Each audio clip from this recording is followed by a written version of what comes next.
What's up, everybody? It's your guy JD, and what we're gonna do today, we're gonna cultivate. And this is your girl, Erica J, and we're going to do what? Accumulate. And together we all will prosper.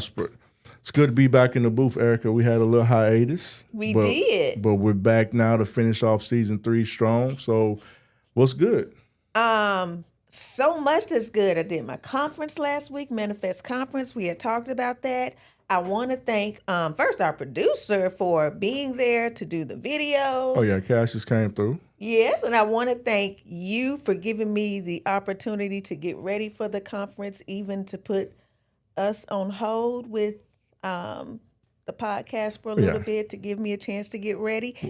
And another big thing, word is on the streets, you are icon now. Yeah, I got the award, an unexpected award. I'm gracious that I was given that award. A lot of times people don't see the things that you do behind the scenes. Mm-hmm. And so I never take that for granted. So I'm humbly gracious for that. Caught me a little bit off guard. Frog hit my throat a little bit. But hey, it is what it is. So that's okay. Very well deserved. Yeah. So let's get this show started because we got a extraordinary guest today. But first off, first buzz topic. Neo Soul legend D'Angelo passes away at 51 years old on Tuesday. Now, let me tell you this. Back in 1995, the year I graduated, so that's been 30 years ago. Yeah. That was the first Neo Soul CD that I bought. Because, I've always been a huge D'Angelo fan along with Erykah Badu and Jill Scott and some of the other folks. But that CD, that Brown Sugar, was my joint, was my CD. So, he has major influence over a lot of artists. It was definitely a loss to the culture, a loss to the music world. It was, just 7 months prior to we lost Angie Stone. So this son has lost both parents. Yeah. And something that's like amazing to me, like you mentioned 1995, that was your first CD. It wasn't the first that I bought, but in 1995, I can recall living in the dorm at University of Memphis. I was always listening to that album. Like that was one of my favorite albums to listen to. Great singer. And to just see that he had passed away. I knew he had been sick and had some issues with his health, but just to see it just took me by surprise. I did not realize, I don't think I realized before that he actually wrote the song You Will Know when all the men got together. Yeah, I was aware of that. That was amazing. I love this song. Yeah. It was my first Neo Soul CD, not my first CD, but first Neo Soul CD that I bought. But, I played it from top to bottom, man. And it just shows you how life is fleeting. You can't take life for granted, regardless of what your status is in this world. So, you need to live it to the fullest and love on those who love on you. Yeah. So rest in peace to D'Angelo and also, of course, to Angie Stone and praying for his family. Yeah, most definitely. The second buzz topic is the Supreme Court is looking to strip voting rights from the 1965 Civil Rights Act. This right here is serious, and a lot of our people are not taking it seriously. They're kind of just like going through the motions. I mean, anybody that knows me know that I enjoy football, played it, I watch it, college and pro or whatnot. But there's a duality in life. You can enjoy nice things and still be aware of what's going on. This is our time to step up because of whether you got kids or not, your nieces and nephews or whatever, our grandparents stood up for us, or we wouldn't enjoy what we're enjoying today. Folks need to quit sleeping at the wheel. These folks are serious on what they're doing. Very serious. And it's crazy because they're doing it right in our faces, and folks are just still being oblivious to it. And I believe it was you that actually made a post on Facebook with that scene at the end of School Days. Yeah, I did. Wake up. Yeah, It is time to wake up because this is an era I never thought that I would be in. Yeah, no, to be stripped of voting rights. Come on, and this is like a time that a lot of times I think that there are parents who don't actually sit down and make sure their children understand even what's going on. this is a time you need to have a conversation Yeah, with and your children. my day job while I'm still building this brand is I work with students, so I see it. Yeah, these kids are oblivious to what's going on because their parents are not talking to them about how hell we living through like this. This is basically Don Crow era. It was Jim Crow back in the day. Now it's like almost Don Crow or whatnot. And to be serious, it's like it really is. We need to really look at what's going on because once it starts happening, in my home city of Chicago, you see how ICE is doing. They not just targeting Latino people, they're targeting black folks. And we got the guard here in Memphis. Predominantly black cities with black mayors have been the target. That's a whole nother old topic within itself. Everyone who was yelling for it to come to help with crime, well, that's one thing, but is it going to be equal? And we know it's not, because if you're not targeting just criminals, you're targeting innocent people. Right. That's a problem. So this is what's going on. People need to take it seriously because if you don't, then it's going to be something of stand for nothing, you fall for anything. Yeah. So most definitely. And last but not least, the Brandy and Monica tour, The Boy's Mind, I think it's going to be here in Memphis towards the end of the month. Toward the end of this month. And I think this is like awesome because people were looking forward to Chris Brown, canceled. People were looking forward to... That's because the stadium, if my guy going to fly around the stadium, they got to have the stakes up. So, I don't know the whole deal with that, but it was something with the stadium and for him to do what he's got to do. So maybe I don't know. Uncle Charlie was postponed. So we got Brandy and Monica. People are ready for this concert. I don't have a ticket, but I kind of want to get one because Brandy and Monica, that was my era. So yeah, I was a big Brandy fan back in the day. This is going to be a good concert. Yeah, people are going to be ready. I like both of them.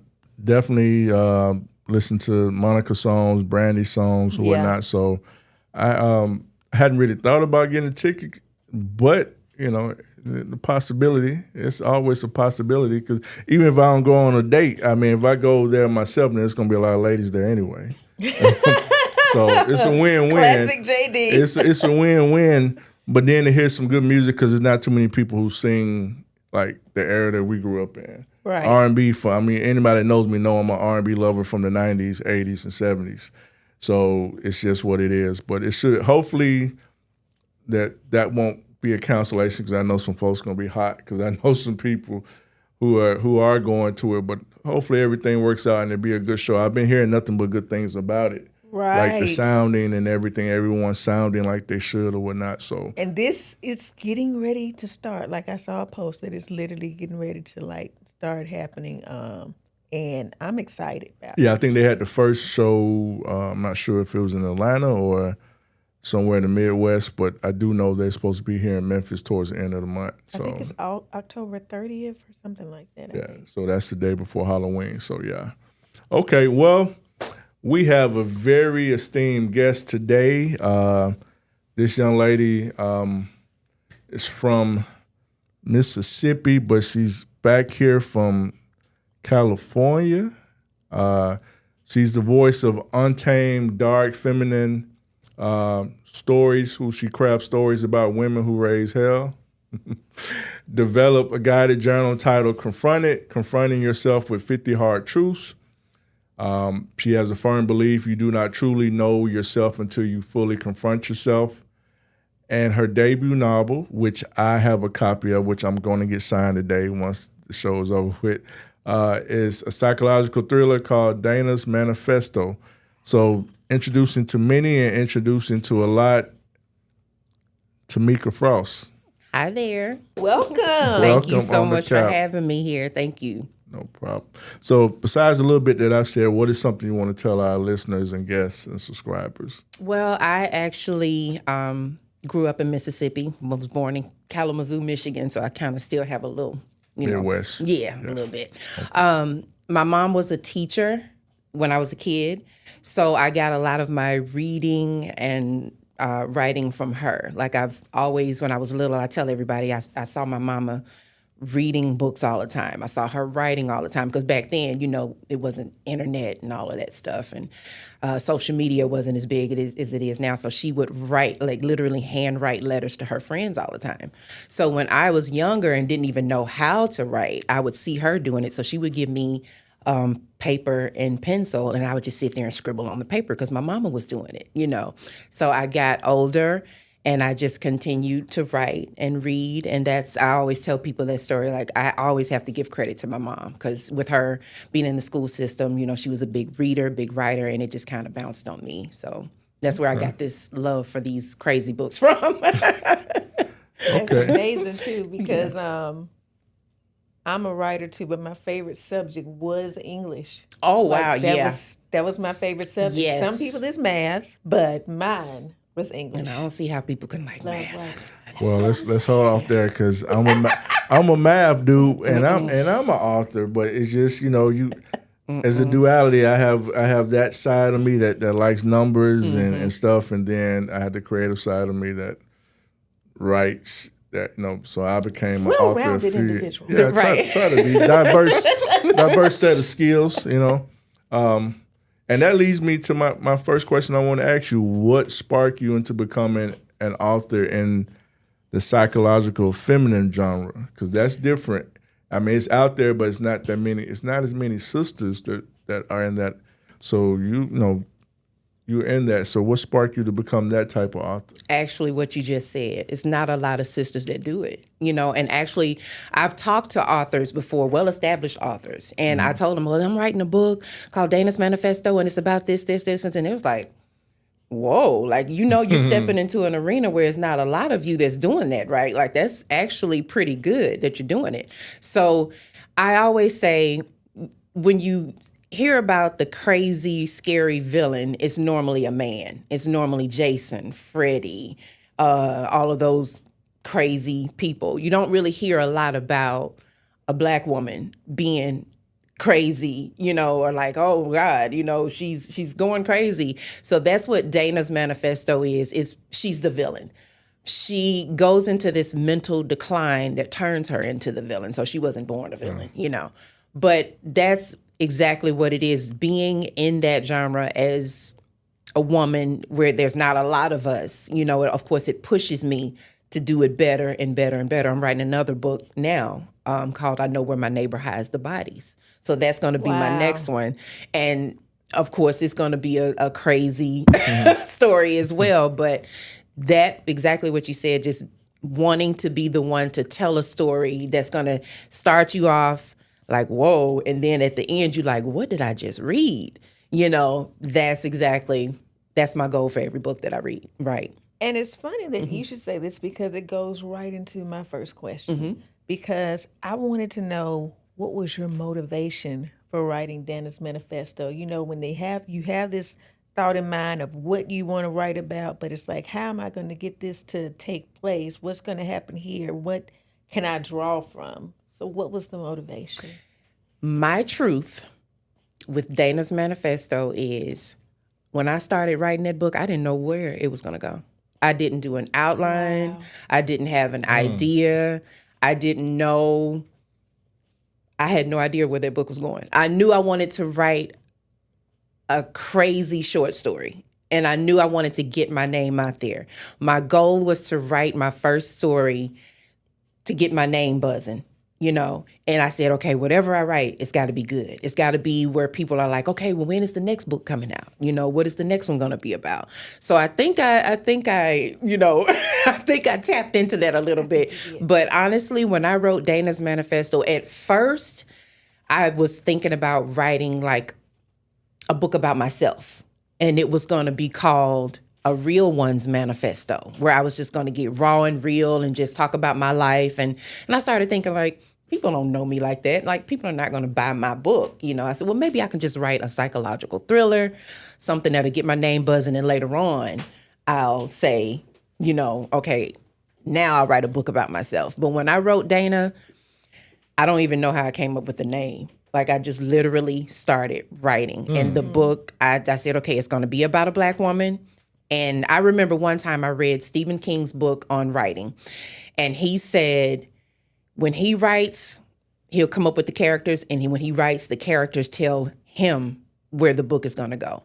So that's exactly what happened with Dana.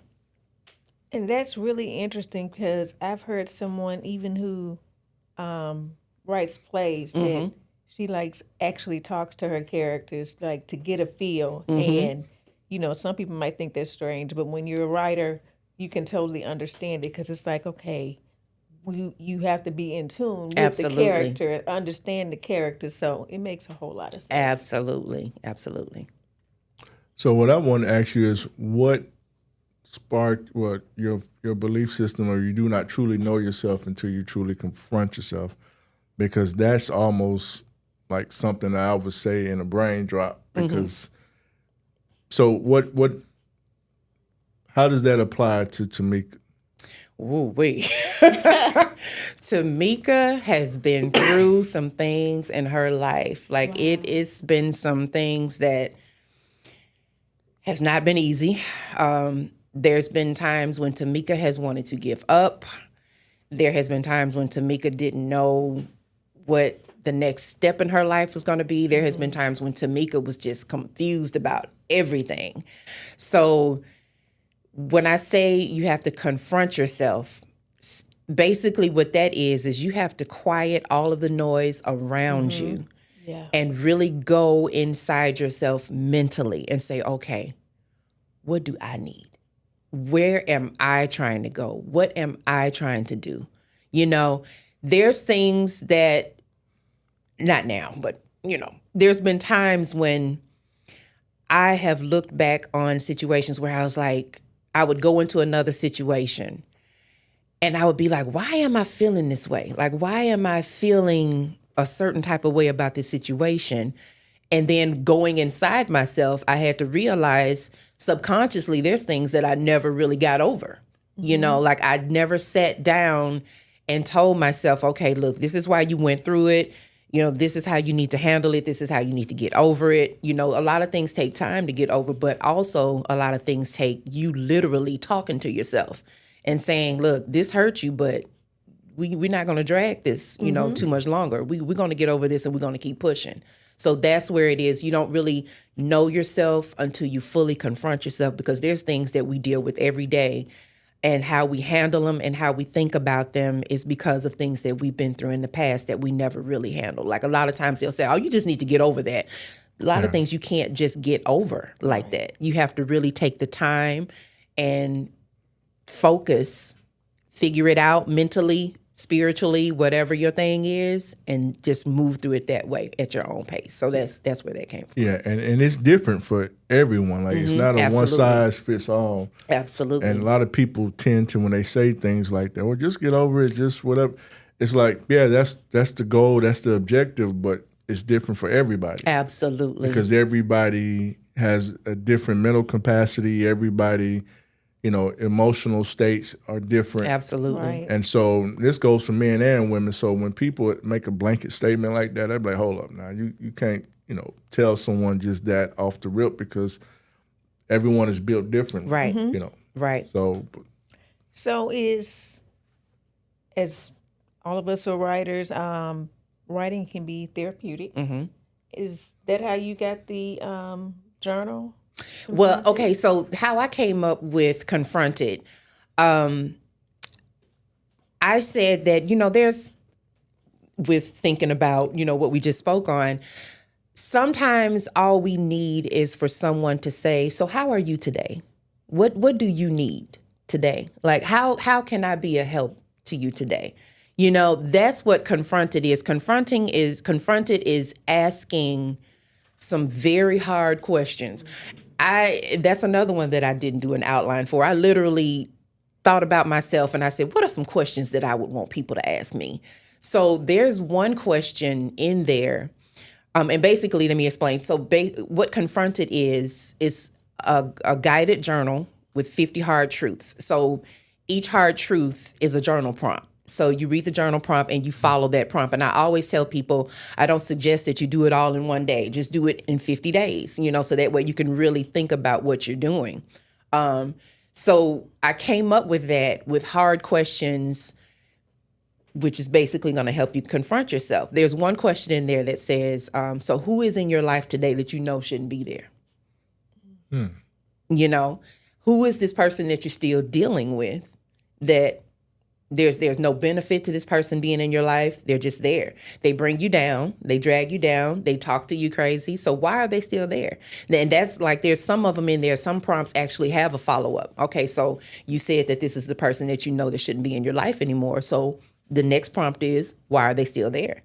So you really have to sit and think like, whoa, truths. why is this person still here? You know, so that's exactly where that book came from. And that was the concept that I came up with. So being that you have written that and you have written Dana's Manifesto, what genre of writing do you think would be more of a challenge for you? That's a good question. Well, romance probably. Yeah, I don't think I'd be good at romance because to me, I've read romance books before. And I'm like, okay, you know, but like I'm not a Hallmark romance type of girl. I like craziness. I like to be able to, I want to read something that's going to keep me on the edge of my seat. And to be honest, if you would have asked me that before I started writing, I probably would have said psychological thrillers. I think that would be tough for me.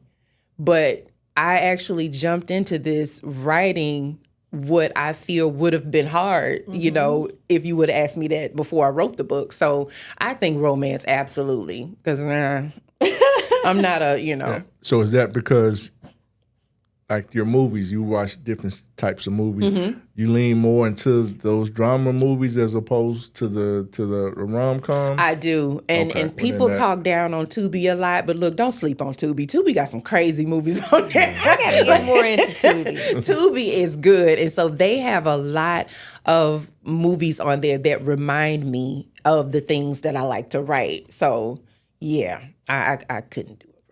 You know what? I'm not going to say I couldn't. I'm going to take that out of there. I'm not going to say I couldn't or I can't, but it would be a little tough for me to write a romance novel. Everybody has their niche that they're in, you know. So I'm actually working on my very first fiction book. Nice. Because my first 2 books were really self-help for men. So, you know, I always like to challenge myself just the same way I did when I played ball. I like to see if I can conquer something, absolutely, or whatnot. But you know, I know what areas to stay away from. That's not me. But at the same time, it's always good to try to take that Mamba mentality approach with anything that I do, and be like, okay, I see this. Let me set out to do this, and So I'm finishing up on my very first fiction book but it's from a guy's perspective, but anybody can read it. Yeah. It's dealing with a couple guys and stuff, navigating through life, but it's fiction.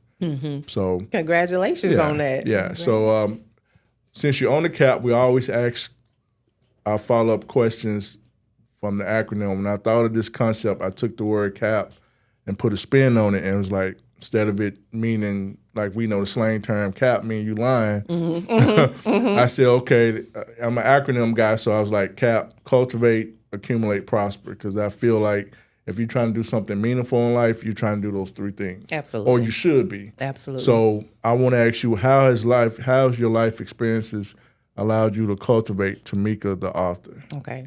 Well, yeah, I absolutely am a cultivation. And if I could just talk about the whole process of me writing and publishing my first book, like I said, I look at myself as the cultivation sitting here right now, because the seed was basically the idea of writing and publishing my first book. Now, Dana wasn't my first book that I wrote. I wrote books before that just never got published. But the idea was me planting the seed into myself, saying, you know what, you're going to go ahead and write and publish your first book. You're going to go ahead and do it. And watering that seed was basically the belief in myself that I could do it. So once I combined both of those, it, actually cultivated the author that you're looking at right now, the growing author, because there's still so much that I'm learning. There's still so much that I have that I'm going to learn.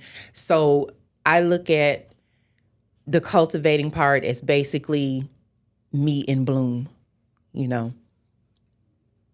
Okay. Okay. So I think I had one other question. I go into my accumulate question.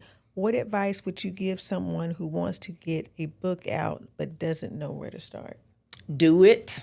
Don't take the fear out of it. Take away the noise. Don't ask a lot of people, what should I do?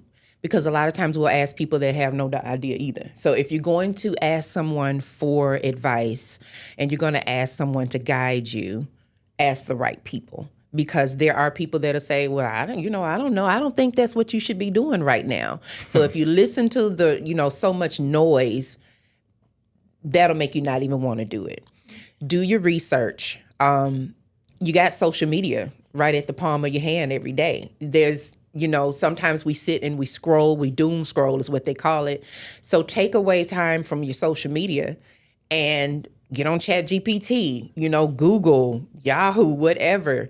Find the information that you need to find, ask the right people, and just do it.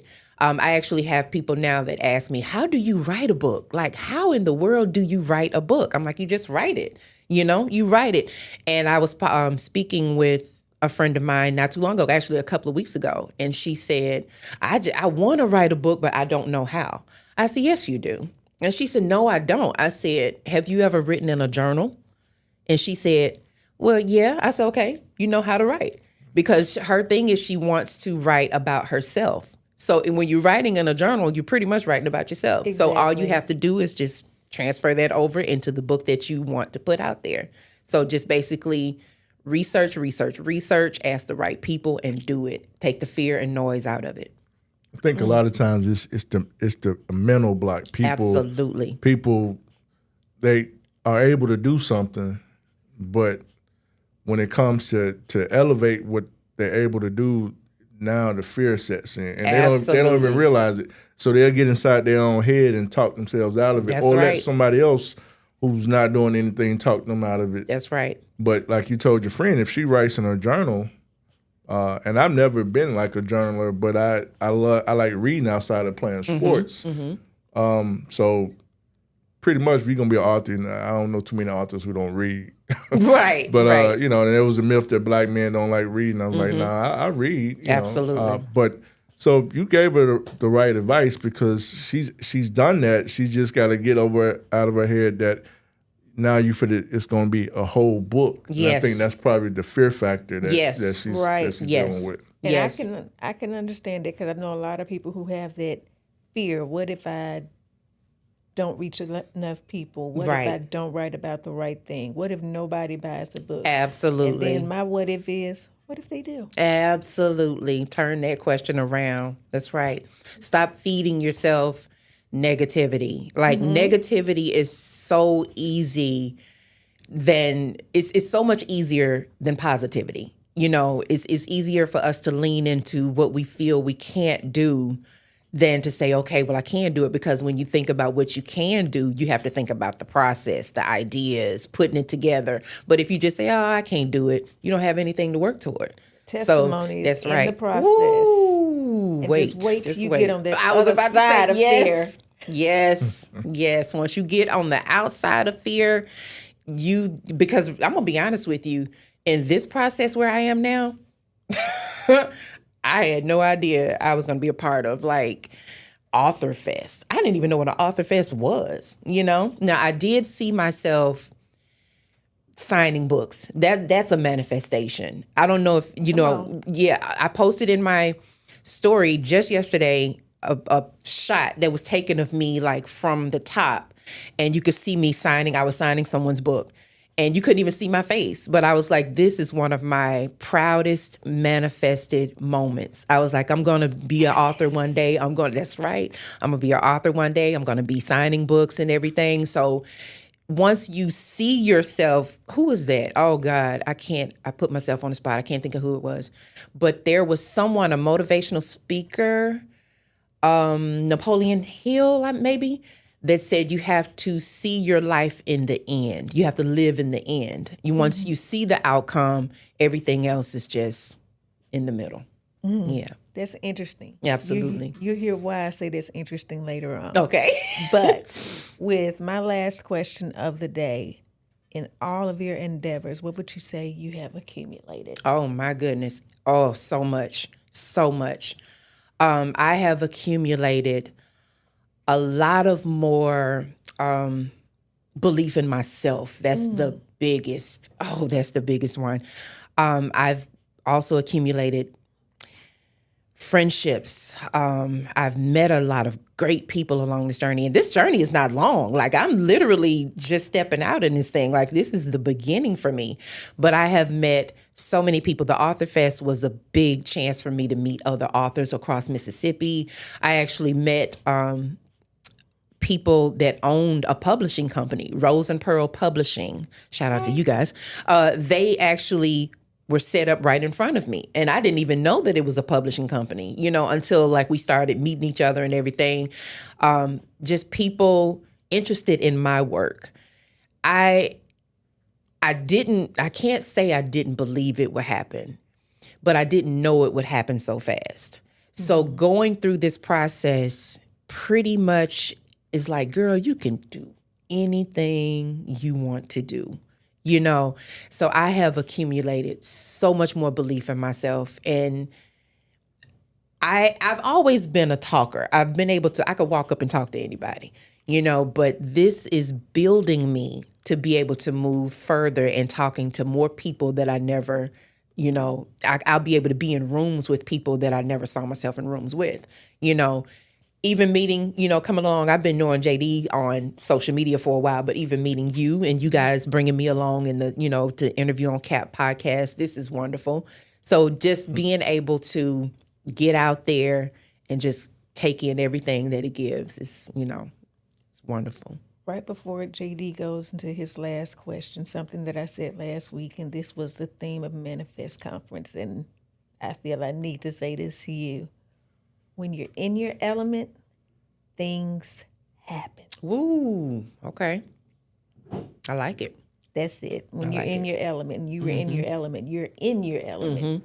So look forward to even more things and more things and more things. Say it. To happen. Say it.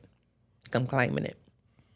And for the prosper, how has the success of your writing allowed you to prosper? Man, growth.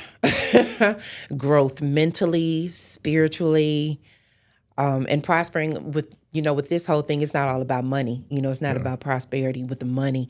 It's just basically opening myself to so much more, opening myself, taking away the fear of a lot of things, taking the nervousness out of it and just saying, you know what, I'm just going to do it. Whatever. Let me just do it. So I see myself prospering through so much more. I'm actually developing outside things from just writing this first book. Now I'm a writing consultant. So anybody that is looking to write their first book, and this is not a business yet. This is just something that I'm putting out there because I know I'm going to do it, So that's being able to just move forward, build different aspects of the ground thing that I'm doing. That's the prosperity for me. Just being able to just move forward and develop more things and keep growing, keep going, fighting through the fear, keep fighting through the anxiety, and just moving forward. Yeah, when you said you're doing, that's basically freelancing. Freelance Absolutely. can turn into another branch of your brand. So, I commend you on that because, like I said, it all takes about people stepping out of fear, whether it's business or personal. Whatever it is, you have to realize you get one life down here.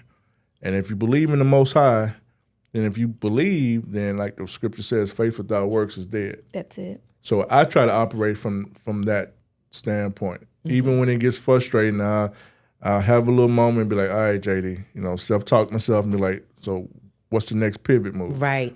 And, just because this person or whoever said no, I'm going to pivot from that and I'm going to get to where I need to be. And it takes fortitude. A lot of people don't realize the mental and emotional fortitude it takes to move like that. That's right. You know, they don't realize it. They see whatever you may post on social media, but they don't know the half of what goes on, like the old VH1 show behind the scenes. And I tell people that. Yes. You know, so especially when I tell people that when it pertains to me, but I know it pertains to anyone. So to push through that is always commendable, is admirable, and a lot of people don't give enough credit for that. That's right. That's right. I agree with that. When I first moved here, I moved here with the idea that I was going to do one thing. The one thing didn't happen. So that actually sent me into a crazy depression. I was stressed. I was worried. I didn't know what my next step was going to be. I was like, oh, I moved here and this didn't work out. And I need to go back to California, but I can't go back to California right now. You know, so actually when I wrote Dana, I was in the middle of all of that. I was going through a very heavy, tough time with something that I was, dealing with. But I wrote that book. I wrote it. And when I wrote that book and I published it, I called myself. Before I published it, I called myself going through to edit, make sure that everything was right. I published that book. I had so many typos and I struggled a lot with the cover. I didn't know how to do the cover and it was a mess. But the good thing about the self-publishing that I'm doing, I could go back in and edit, as much as I need to and everything. So I was able to just get in there and do it. Whew, it took a lot of deep breaths. It took a lot of me getting out of that depression, getting out of the stress and all of that, and just doing what I needed to do. So, oh my gosh, you're talking about cultivating.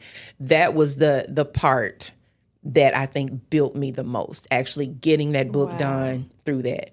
And so I always tell people too, it's like your first no, celebrate your first no, because that's one no away from the yes. So every no that you get, instead of getting, I know I pivoted right there, but I wanted to say that because you said that about no. When you get your first no, celebrate it. When you get your second no, celebrate it, because you're moving. It's like a ladder. You're going up that ladder. That's right. And the yes is at the top. So if you get your no's and you're like, oh my gosh, like it's not going to work. They said no, it can make you stop. Like you'll be like, okay, it's just not going to work. But if you start celebrating the no's, it'll keep you pushing. And just tell yourself every no that you get is getting you a step closer to your yes. Something that you said though, and I can't think at the moment of exactly what it was, but it made me think of the scripture, your gifts will make room for you. There it is. And bring you into the presence. There it is. Of great people. There it is. That's right. That's it. That's right. Well, before we move into our next segment, which is a fun segment, I just want to tell you that I got your book. I read it, and normally, things like that I watch on TV when I have time. But when I read the book, I was like seeing this lady, and I was like, I'm gonna tell y'all the book is a good book. The character development, I could see this being a movie, definitely, and I'm not just saying that, but seriously. And yeah, Slim was something else in this. I actually saw it as a movie. Like, I love when people say that. I got that book and I read it. I'm not even finished with it yet. I'm just chapter 16. But JD, don't tell her the end. No, let her read the end. I actually went to sleep. I have a thought in my head because I love thrillers. Trust me, you're not ready for the end. You're not ready for the end. I'm probably not, but I love thrillers. And I love to kind of think, so they said this, because I already started playing with it in my head, like, okay, they said this, and they said this, and she's here, the wife here, and then, I don't want to say too much, even because y'all have to read it. Y'all have to read it. But it's like I'm picking out some things here, and I'm like, So here she said that she was making this and there was a cancellation but 2 tickets. See, I'm kind of on the right track, right? See, I be feeling this stuff. You're on the right track, but I'm telling you, you'll never guess the very end of the book. Like you'll never guess Yeah, it. she threw a pitchfork in that Yeah, joint. you'll never guess it. It's a pitchfork in that See, joint. it's gonna have to be finished today. But it is a great read. I Thank literally woke up in the wee hours of the morning and read from chapter 6 to chapter 16. Oh my goodness. And then I went back to sleep, and in my dream it was like I was watching a movie of the book, like literally, and I'm sitting there like, okay, That's a compliment. and I that hadn't is a even big gotten compliment. to the end, but I could. It was like I was, and that's the second time that I have been like that. I suddenly dreamed recently, and it's like I'm watching something. So I'm like, Wow. I don't know what's ready to come. That's a compliment. But, I appreciate that. And that's what I like for people to say. They're reading it quickly. Like, oh my God, I read that book in 4 hours. I'm like, you read that book in 4 hours? That lets me know that it's keeping your interest. And that's why in the beginning, that's why I told you, like I said, okay, the first book has got to be good. It's got to be something that's going to get my name buzzing. So it makes me feel good when people tell me, like, a lot of people either say I could see it being a movie or they read it quickly. So those are the 2 things that I actually listen for when people tell me the feedback. So I was doing both then. right. So to everybody out there that's watching, that's listening later, definitely, and we'll have her express everything towards the end of the show. Definitely go cop the book, Dana's Manifesto. It's definitely worth it, ladies and gentlemen. It's definitely worth it. So now we come to our segment called Pick One, where we have a little fun. So I'm gonna go with my pick one, and you only able to pick one, like it says, no matter how hard it is. Okay. New York City or San Francisco, California. Oh, come on. There you You go. didn't have to do me like that. Oh, wow. Okay. Gotta pick one now. Okay. Oh, wait. I am going to have to say New York. I'd have to say New York. I know. People are like, what? Because I lived in California for 10 years. But I would actually have to say New York. And I've only been to New York one time. And I was like, this is it. This is home for me. So I actually know I'm going to be living in New York one day. But New York just has this grind and this mentality that fits me so well, and people had me scared to go to New York because they was like, people in New York are mean, they're rude, but when I went, I was like, these people are not rude. They just, they just have things to do. They want you to get out of their way so they can go wherever they're going, and it's rich in culture. There's so much to see. The city never sleeps, and I never do either. So I'm up all the time. So I just feel like New York has what I need. Yeah. Okay. I've been to New York City a couple times. Haven't been out to Cali yet. That's on the agenda. You gotta go to Cali. That's on the agenda. I gotta go. I want to go to Oakland because of the history with the Black Panthers and stuff. Visit San Francisco, then to LA. Because the only far west I've been has been to Vegas, But I've been in New York City a couple times, and it's definitely a city that don't sleep. That's right. And you can get anything at almost any time, whatever the hours are. That's right. So but yeah, I thought I would throw that out at you. I'm like, okay, let me see which one she gonna pick. So that's part of my manifestation too, because I'm manifesting that I'm going to be living in New York one day. So it's like when you asked me that, I was like, oh wow, okay, so yeah, New York. California is absolutely wonderful though. You'll never see everything in California. And I've lived in the peninsula. I've lived Riverside. I've lived all over. I've lived in Ontario. So it's so much in California that you would love. JD, knowing you, I think you would like Oakland. You would like Oakland a lot. Wow. There's so much in Oakland to see. And just like everywhere else, everywhere has they're bad spots. You know, that's why Memphis gets such a bad name, because the media only focuses on, you know, the majority of the time, the bad parts. But there's so many good parts to Memphis that people just don't know about because they're not focused on. So basically that's what Oakland is too. Oakland is like that. But there's so many good spots in Oakland. I've never been to California, and I've never been to New York. Oh, girl. My mom just recently got back from New York, and I've never been to either, and I want to go. So we're going to go. We'll talk after the show. I got to get to both. So my pick one. Okay. Now, I did read in your bio that you like fine dining. Absolutely. So pick one. Okay. A nice, juicy steak or some succulent seafood. Oh. Wait a minute now, because I was actually about to say, well, you don't even have to say anything else. The steak for sure, but you said seafood now. Wait a minute. Succulent seafood. Oh, girl. Okay, so I see you throwing a wrench. Okay. Ooh. You know what? I'm gonna have to go with seafood. Because honestly, and this is no lie, I could eat seafood every day of my life. Yes. So I got to go with the seafood. I can agree with you because every now and then I can enjoy a nice big, not a big juicy steak, because I don't like it to be really big, but I like it to be tender. Right. And like not too big though. And I just recently, few months ago, tasted lamb chops for the first time. So how does that taste? It is so good. I tasted some at Longhorn, and it was delicious, like melted in my mouth, just as much as a steak would. So I enjoyed it. But I am a seafood girl, and so my favorite is salmon. But I will eat crab legs, and I will eat oysters. Oysters. I love some oysters. I love fish, of course. I just love fish, period. So, yeah. Crab legs is my thing. I'm gonna let y'all have that one.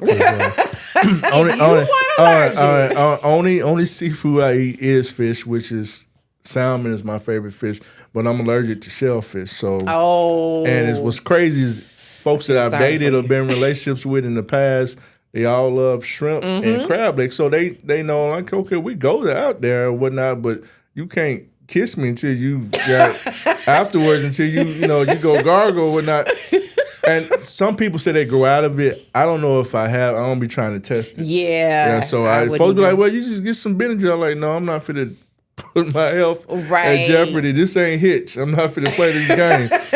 But yeah, I prefer I love Caribbean food. Like you let me get some Caribbean food. Absolutely. But listen. Yeah, and I've cut back on the red meat. I still do a steak every now and then. Right. But I've cut back on it. Don't eat pork. I've been out for pork for over 20-some years. Me too. Right. Me too. Either. But yeah, the only seafood I do is fish, preferably salmon, but all the other the shrimp and the crab legs and the lobsters that people be I'm like, y'all can have that. Ooh, poor you. Yeah. Listen, my dad was allergic to shrimp. Like he could eat it and he'll start to man. Like I guess it wouldn't get too bad because he would eat it and let himself get past it and go on. But he loved to eat shrimp. He would still eat the shrimp. Oh my goodness. He did. Okay. So he didn't have bad reactions to it. It didn't have to close his throat up or anything, but I forgot the kind of reaction that he had, but it didn't swell up like as bad or whatever. So did he wep up? Was his skin? I think he did. That's probably what it was. Too, so. Yeah. Oh wow. Yeah. Okay. Oh, I couldn't imagine. Like, I can't. It's too good.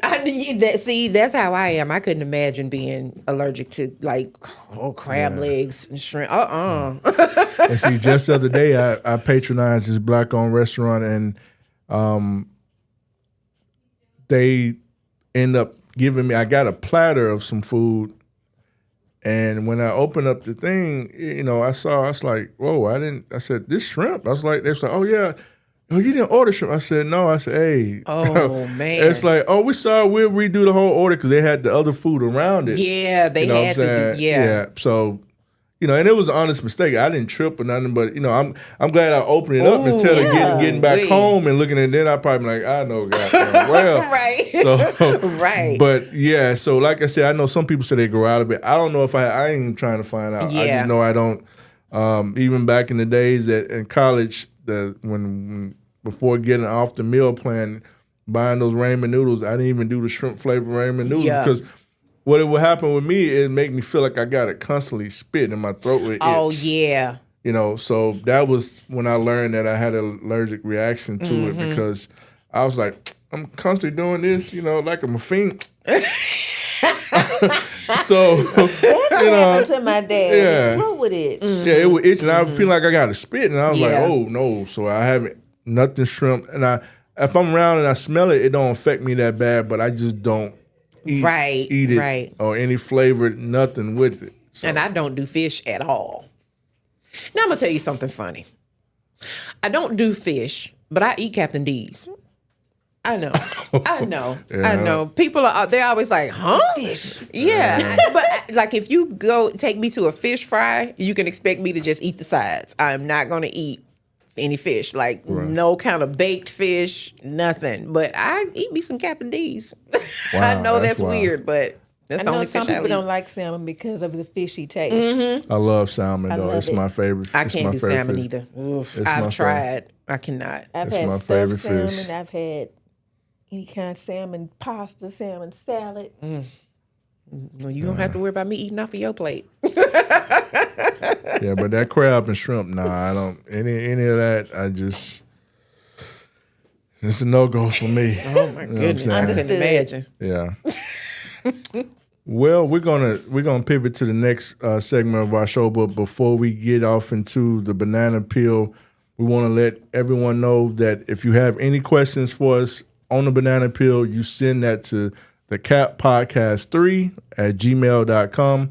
What is that, Erica? The C.A.P podcast 3 at gmail.com. Send your questions, and who knows, your question may be selected on our next episode.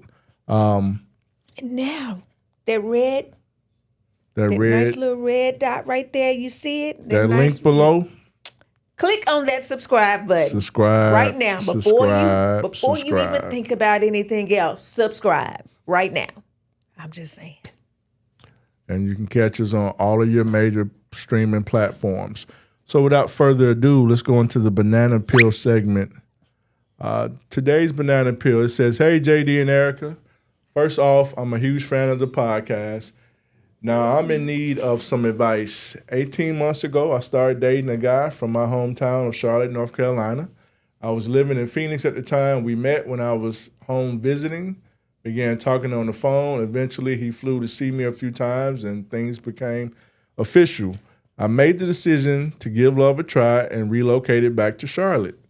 Things were good, and then he dropped a bomb. His divorce wasn't final.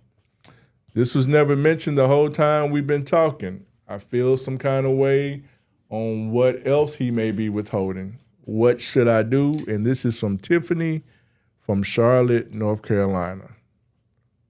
So Erica's gonna give her take. I will give my take, and then we'll allow our esteemed guest to give her take on that. Whew. Okay, Tiffany. I'm going to say this, and you may not want to hear it. My advice is still stay close to him, but don't let it get as serious until that divorce is final. That's my take. I have met men who were separated, and I was convicted because if you're separated, you're still married. So technically, he's still married. If it's not final, if he hasn't gotten those divorce papers, he's still married. So still keep the friendship because you never know what may happen. But in my advice, wait till it's absolutely final because anything could happen. They could suddenly decide, okay, we'll get back together. But make sure that you know you're doing what's right, and it can make the relationship so much better. You don't have to worry about the divorce thing, or is it really going to happen, or stressing yourself out or anything like that. Not saying move back to Phoenix, because this could still be the one. And I'm glad that he was actually honest with you about that. It would have been better to have been honest in the beginning, but have a conversation with him also, because you're saying you don't know what else he may be withholding. The fact that he did come out and tell you this, it may not be anything else. And I feel like he does actually, want to be in a relationship with you. He was actually honest about this even now. So even the fact of letting you know so you can make a, informed decision for yourself. But really, before you decide to go further, make sure that that's over. That's a good take, Eric. That's just me, though. Yeah. Tiffany, it seems like you've been bamboozled, young lady. Now, honestly, there's got to be a level of transparency. He didn't say this in the beginning. Don't know why. If it's not anything that's major, that there's something going on behind that.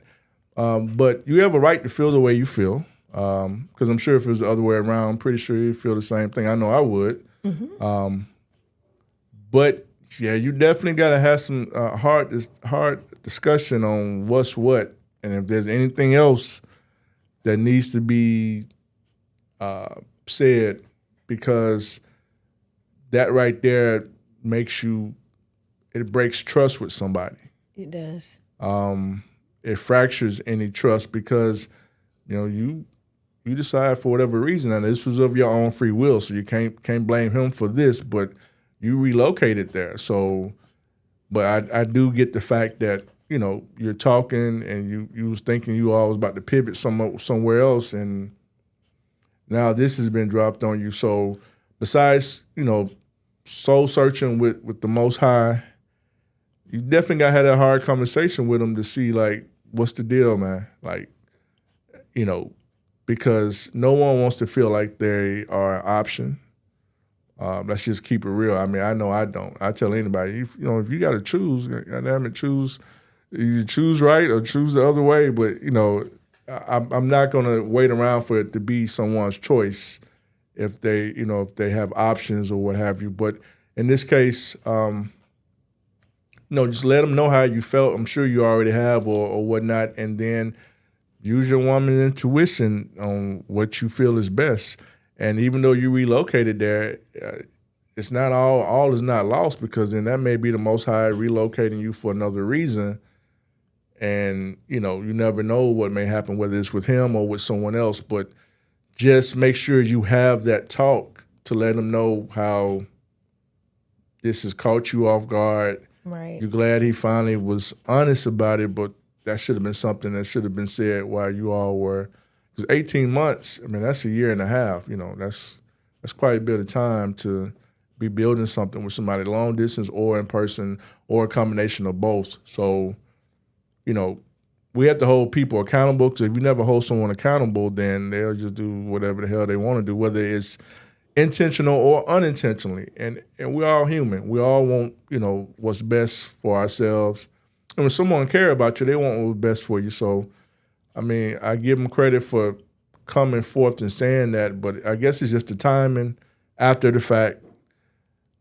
Maybe because, his ex may be on, she may be on some old Dana type stuff.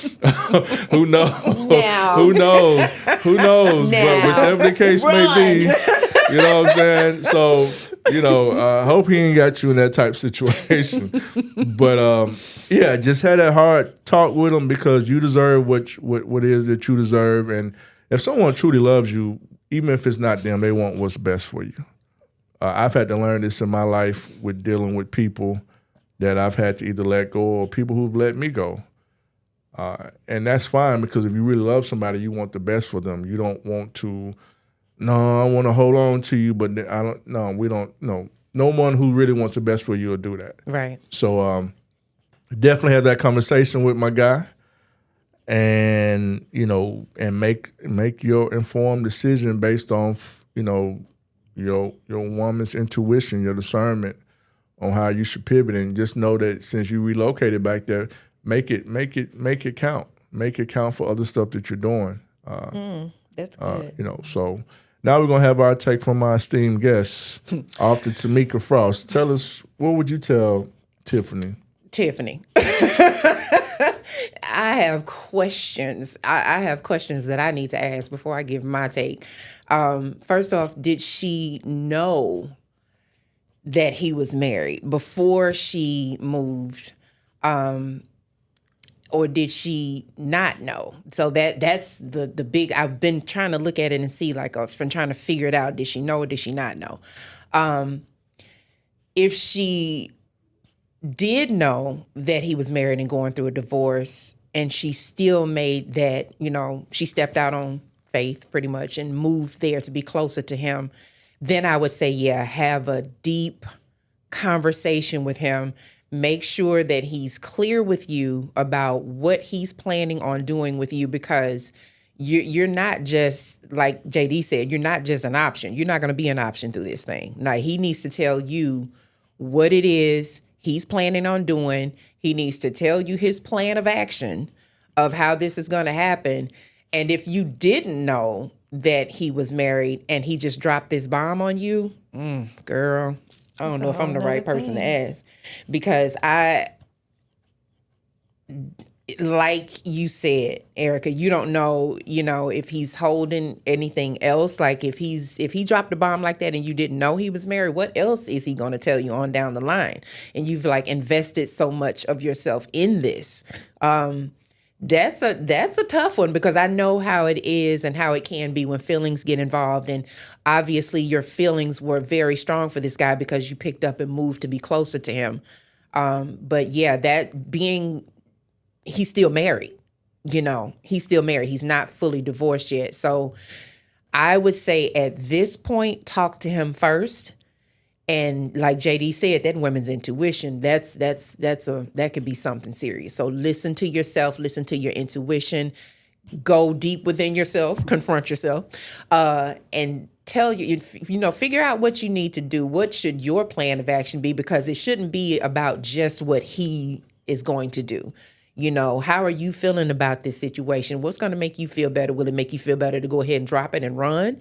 Or will it make you feel better to stick in it and see where it goes? But you also have to look at it as if, all right, if I stick in this and they decide not to get a divorce and they stay together, then where does that leave me? So that's a tough one. But I would say, since there's two people and you're the person on the outside, I would say you have to go with what your gut is telling you, So. And two more things, because it was something that you said and something that JD said. One, you moved all the way out there. You never know why God will have it to be that you moved out there. So even if it's not for him, he could still have something there for you. That's right. So it doesn't have to be a lost cause. That's right. And number two, because she asking the questions, another question that comes to mind is, how close are you to the divorce? Mm-hmm. Because there are people who are divorced 3 years, 2 years. I'm not waiting for you to get a divorce for 2 years, because if it's something and it's something there, y'all subsequently end up getting back together. Mm-hmm. So you also have to look at that as well. I guess the other thing before we move on would be that when it says, like you mentioned, things were good and then he dropped a bomb, his divorce wasn't final. Either, if you didn't know, that's real big. But if he said, I have an ex, and then expound on what you mean by having an ex-girlfriend or ex-wife, that's another thing, because not only do the fellas do it, but women do it too. Because way back in the day, it's been a situation with someone just like, ex, and then I come to find out his ex-husband, wonder why somebody's car was following me. I said, hey. I said, Wow. hey, now we're not fit to play this game. Somebody, you know what I'm saying? I was born in Chicago now. Somebody messed around and something happened. That's right. You know, because I don't like myself being put in situations where things could get volatile. Exactly. Also, for me to pivot from my calm, most high thinking self to JD's and protection mode, like, hey, it's gonna be you before it be me. Absolutely. So people don't think about that when they be dealing with folks.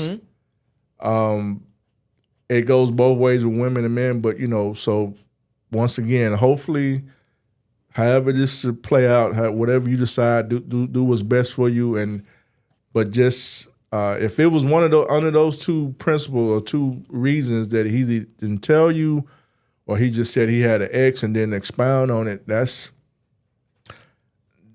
being not forth-telling and kind of dishonest. Absolutely. Yeah. That's right. But also hopefully that his wife or whatnot is not like the character in the book, because if she is, you might need to, you know Tiffany, what I'm saying? girl, read Dana's manifesto. You'll know what to do after you Run. Yeah, You'll know what to do. As a matter of fact, go back to Phoenix. man. So we don't want to hear about on in Charlotte today. Breaking news. Please don't. Please don't. So hopefully, Tiffany, you we've helped you out with the best that we could, and just make the best decision for yourself. Even with the humor. Yeah, make the best decision for yourself. So now we've had a great show today with our esteemed guest Tameka, and this is your moment to tell all of our listeners and guests what's your next move, how they can purchase your book, and any events you got coming up. Your social media handles, just have way. Okay. Well, I am actually, all the platforms. I have Instagram. I have Blue Sky. I have TikTok as Tameka the Writer. Just one word, Tameka the Writer. You can find me there. I actually am writing my next psychological thriller. That's the one we spoke about earlier. It's called I Know Where My Neighbor Hides the Bodies. That one is almost done. I actually have 3 more books that are in line to be written, so I'm going to be doing a lot of writing coming up pretty soon. I actually just had 2 events. I had a book signing, my very first book signing. I had that at the library where I grew up. I got my first library card. I did the Authors Fest in Batesville, Mississippi, so that's pretty much. I'm in talks with people about having other events. I'm talking with a few vendors, few people around business owners in Memphis about having book signings there for myself, and also another Authors Fest that's coming up that people will hear about pretty soon. But my book, Dana's Manifesto, and my guided journal, they're both on Amazon. So you just go there, search for them. Right now I'm sitting at a 5-star review for Dana's Manifesto. So, congrats. Thank you. Go check out the reviews for that. So a lot of writing is coming up. My ultimate goal is screenwriting. I want to get into screenwriting. This is where I hope this leads to. So working very hard up until that point. That's dope. That's I love it. Shonda Rhimes, Mara Brock Akil. That's right. That's right. I know they're tired of me tagging them on stuff, but every time I post something on Instagram, like, I'm still here, guys. You got to put it out I need there. to make sure that I follow you and Absolutely. that we become Yes. friends, because Yes. I want to know when this comes out. Yes. Yeah. So now with the segment, with Erica segment, the detours moment. Okay, we are in the detours. It's the detours moment. Okay, I got my own little song for that. Y'all see that? I'm not a singer, so we're going to leave that alone. Okay, so before I get into the detour moment, you will see it across the bottom of the screen. If you want to book me, you can go to www.ericadjackson.com. Or you can email me at Ephesians6pro@gmail.com. I am on Instagram as ejizzle34, I believe it is. And it's 34 or 37. check on that. I am also on there as Ephesians 6 Productions and E6 Coaching and Consulting. I am on Facebook as Erica Jackson, Ephesians 6 Productions and E6 Coaching and Consulting. So make sure you look me up, book me. I'm available for conferences. I'm available for workshops. I am available if you want some help with your play, if you need coaching about your play, coaching at colleges. So look me up. I am eager to speak with your students or your conference people, whatever it is that you are needing me for, book me. So here we go with the detours moment. And here it is simply, and I said it earlier, when you're in your element, things happen. I'm going to say that again. When you're in your element, things happen. Last Saturday was Manifest Conference. And just to be transparent, I went through a lot of detours to make this happen. And me being able to say this now without crying, if you get a few tears, it's okay. But I'm trying to do this without crying. But I went through a lot of detours, probably more detours than I have ever gone through with this conference. I had to change venues because the first venue, Holiday Inn, University of Memphis, it was closing in July. And I was supposed to be doing this conference August 9th.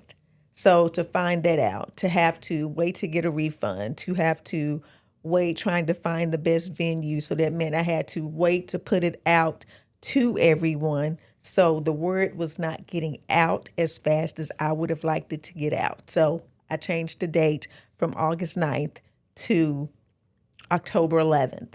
In doing that, I lost 2 of my entertainment. The person who was going to dance at the end could not do October 11th. The person who was going to sing could not do October 11th. I wanted to give up. I have talked to you guys many times about not giving up in the detours. And I wanted to give up. And I was talking to friends. I have 2 prayer warriors, my friend Lorenzo and my friend Kim. I was contacting them. And the word that I kept hearing is, it will happen. When I wanted to give up, I kept hearing, it will happen. So it got to the point I started getting donation after donation after donation in the last week. Like this was last Saturday. Last Wednesday to last Saturday, I was getting donations, more than I had gotten the whole entire time. I kept believing God, even when I didn't see it happen, what I saw, and I said I was going to come back to this. What I saw was the end. What I saw was, phew.